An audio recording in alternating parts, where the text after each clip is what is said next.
आज की इस क्लास में मुताला करेंगे बच्चों हमारे दरसी किताब जान पहचान के सबक नंबर 19 का। और इस सबक का उन्वान है ए शरीफ इंसानों। ये एक नज़्म है जो साहिर लुधियानवी ने लिखी है और साहिर लुधियानवी ने इस नज़्म में शरीफ इंसानों से खिताब किया है और उन्हें समझाया है कि आप जो शरीफ इंसान हैं, आप दुनिया की उम्मीद हैं, आपको कोशिश करनी है कि जंग किसी भी हाल में नहीं हो, जंग टलती रहे। इसी में दुनिया की भलाई है, इसी में दुनिया की बहबूदी है। तो इस नज़्म में आपने शरीफ इंसानों से खिताब के ज़रिए जंग की मुखालिफत की है, जंग को रोकने की कोशिश की है। सबक को मैंने 3 हिस्सों में तकसीम किया है। पहले हिस्से में हमने साहिर लुधियानवी की ज़िंदगानी के हवाले से और तर्ज तहरीर की खुसूसियात के हवाले से अहम मालूमात हासिल की है। दूसरे हिस्से में हमने सबक का मुताला किया, नज़्म ए शरीफ इंसानों का मुताला किया है। और तीसरा हिस्सा लेकर मैं आपके सामने हाजिर हूँ। यहाँ हम इस नज़्म में दिए गए सवालातों के जवाबात हासिल करेंगे। तो हम शुरू करते हैं सबक का तीसरा हिस्सा, जिसका उन्वान है मशकी सवालात। मशकी सवालात में बच्चों दरसी किताब में जो सवाल दिए गए हैं हमारे और जो नुकात दिए गए हैं उनका मुताला करेंगे और सवालातों के जवाबात हासिल करेंगे। यहाँ सबसे पहले गौर करने वाला एक नुक्ता आपको दिया गया है। इस इबारत को आपको गौर से पढ़ना है और गौर करना है, फिक्र करनी है इसके ऊपर कि जंग से बर्बादी और तबाही के सिवा कुछ हासिल नहीं होता। जंग इंसानी तरक्की और खुशहाली की दुश्मन है। जंग को मसलों का हल बनाकर पेश किया जाता है कि जंग के ज़रिए सुकून लाया जा सकता है, जंग के ज़रिए अमन लाया जा सकता है। तो बच्चों जंग के ज़रिए कभी भी अमन और सुकून नहीं लाया जा सकता। जंग बर्बादियां लेकर आती है, जंग तबाहियां लेकर आती है। जंग इंसानियत की दुश्मन है। चाहे कोई जीते या कोई हारे, उससे कोई फ़र्क नहीं पड़ता। दोनों तरफ लाशों के अम्मार लग जाते हैं, दोनों तरफ लाशों के ढेर लग जाते हैं। तो इंसानियत की भलाई इसी में है, इन दुनिया की बहबूदी इसी के अंदर है कि जंग टल जाए और कहीं भी जंग ना होने पाए। ये नुक्ता आपके लिए दिया गया है जिसे आपको बड़े गौर से पढ़ना है और समझना है। सवाल की तरफ आते हैं हम। पहला सवाल आपके लिए दिया गया है, रूह तामीर के ज़ख्म खाने से शायर की क्या मुराद है। बच्चों रूह तामीर होती है मुल्क का तरक्की करने का जज्बा। जब जंग होती है तो जंग बर्बादियां लेकर आती है, जंग तबाहियां लेकर आती है और मुल्क का जो तरक्की करने का जज्बा होता है वो भी ख़त्म हो जाता है, वो ज़ख्म खा जाता है, वो पीछे रह जाता है। जब सुकून का वक्त होता है यानी जब जंग नहीं होती तो मुल्क तरक्की के रास्ते पर गामज़न होता है, उसकी तरक्की के राह खोली जाती है, तरह तरह के मंसूबे तैयार किए जाते हैं, कहीं पुल बनाए जाते हैं, कहीं सड़कें बनाई जाती हैं, कहीं और लोगों के फ़वाइद की चीज़ें बनाई जाती हैं। लेकिन जब जंग होती है तो वो सारी चीज़ें ज़ख्मी होती हैं, उन सारे चीज़ों को रोक दिया जाता है, उन सारे मंसूबों को रोक दिया जाता है। जबकि वो रूह तामीर हैं, वो मुल्क की तामीर के काम हैं, उनके ज़रिए मुल्क तरक्की करेगा, मुल्क आगे बढ़ेगा, उन सारे कामों को रोक दिया जाता है और सारा का सारा पैसा, सारी की सारी तवज्जो जंग की तरफ लगा दी जाती है। उसके बाद वो काम तो रुक रहा है, साथ में भूख प्यास भी मिल रही है, साथ में फाके भी मिलते हैं, साथ में बर्बादियाँ भी मिलती है, साथ में भूखमरी भी मिलती है, साथ में बेरोज़गारी भी मिलती है। तो हर तरह से जंग तबाही लेकर आती है, बर्बादी लेकर आती है। इससे जंग के ज़रिए रूह तामीर ज़ख्म खा जाती है, रूह तामीर भी बर्बाद हो जाती है। जवाब देखिए इसका। यहाँ शायर की मुराद मुल्क की तरक्की के अज़्म से है। शायर का कहना है कि जंग में हलाकत मुल्की रूह तामीर को ज़ख्मी करती है। मौत चाहे सरहदों पर हो या घरों पर, ये तरक्की की राह मसदूद करती है, तरक्की की राह को रोक देती है।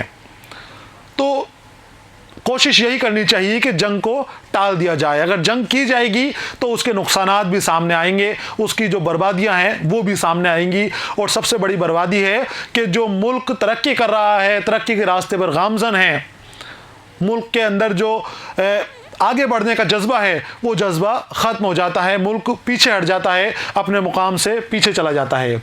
ये सवाल नंबर 1 का जवाब है। 2 की जानिब आते हैं हम। सवाल नंबर 2 है बच्चों, धरती की कोख बांझ होने से क्या मतलब है। जब टैंक धरती के ऊपर चलते हैं, टैंक ज़मीन के ऊपर चलते हैं तो वो बर्बादी की कहानियाँ लिखते हैं। वो खेतों में से होकर गुजरेंगे तो खेतों को बर्बाद कर देंगे, वो अच्छी ज़मीन के ऊपर से निकलेंगे, ज़रख़ेज़ ज़मीन के ऊपर से निकलेंगे, उस ज़मीन के ऊपर बर्बादी कर देंगे। हर जगह आग ही आग होगी, हर जगह खून ही खून होगा। जो टैंक हैं उनके ज़रिए बर्बादी फैला दी जाती है, उनके ज़रिए तबाही फैला दी जाती है। तो उसके ज़रिए ही, टैंकों के ज़रिए ही धरती की कोख बांझ कर दी जाती है। जवाब देखिए इसका, धरती की कोख बांझ होने से शायर की मुराद ज़मीन का बंजर हो जाना है। वो कहता है कि टैंक या तो पीछे हटेंगे या आगे बढ़ेंगे, वो ज़मीन को रौंद डालते हैं। जहाँ भी जा रहे हैं, वो जिधर जा रहे हैं वहीं ज़रख़ेज़ ज़मीन को ख़त्म कर देंगे, बर्बाद कर देंगे और वो उसको बंजर बनाते हैं। खेत पैदावार के लायक नहीं रहते। इस नज़्म में शायर ने जंग की हौलनाकियों को बयान किया है।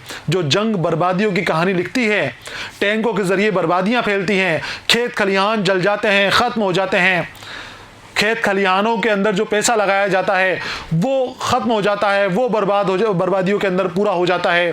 उसके बाद का जो मंजर होता है वो बड़ा ही हौलनाक होता है, बड़ा ही खौफनाक होता है। ये सवाल नंबर 2 का जवाब है। सवाल नंबर 3 की जानिब आते हैं। शायर ने जंग को अमन आलम का खून क्यों कहा है? अमन आलम, पूरी दुनिया का अमन, पूरी दुनिया का चैन और सुकून। जंग दुनिया के किसी भी कोने में हो जाए, शायर कहता है कि जंग मशरिक में हो कि मगरिब में, अमन आलम का खून है आखिर।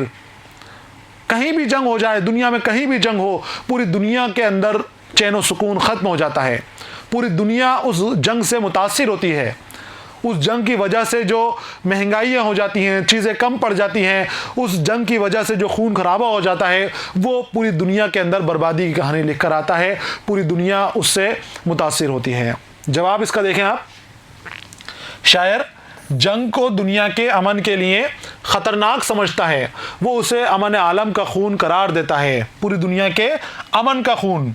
उसका मानना है कि अगर कहीं एक जगह जंग शुरू होती है तो पूरी दुनिया उससे मुतासिर होती है। जंग में गिरने वाले खून का हर कतरा नस्ल आदम का है, इंसान का खून है। जंग में इंसानियत को बहुत बड़ा नुकसान पहुंचता है।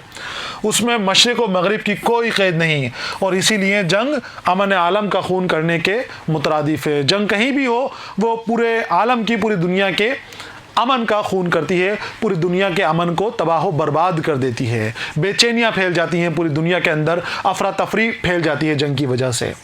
यह है सवाल नंबर 3 का जवाब, जो मुकम्मल कर लिया है हमने। अमली काम इसके बाद आपके लिए दे रखा है। अमली काम क्या है बच्चों? मुतज़ाद के हवाले से। मुतज़ाद के माने होते हैं जो एक दूसरे के ज़द हों, वो अल्फाज जो एक से ज़द हों, खुद से दूसरे अल्फाज से ज़िद के अंदर हों। जैसे अच्छा का बुरा, सीधा का उल्टा, उस अल्फाज के उल्टे आपको बताने हैं। जैसे मशरिक, इसका होगा मगरिब, अपना का होगा पराया, अपना पराया, मशरिक मगरिब। ये मुतज़ाद अल्फाज इस नज़्म के अंदर इस्तेमाल किए गए हैं। ऐसे ही कुछ लफ्ज़ों की फ़हरिस्त आपको बनानी है, चाहे आप अपनी किताब से लें या किताब से बाहर के अल्फाज आप जमा करें। कम अज़ कम 5 अल्फाज आप अपनी कॉपी के अंदर लिख कर अपने उस्ताद को चेक कराएं। यहाँ पर बच्चों सबक का तीसरा हिस्सा मुकम्मल हो गया है, सबक भी हमारा मुकम्मल हो गया है। अगले सबक के साथ मैं फिर आपके सामने हाजिर रहूँगा। तब तक के लिए इजाज़त दीजिए। पढ़ते रहिए, खुश रहिए। अलविदा।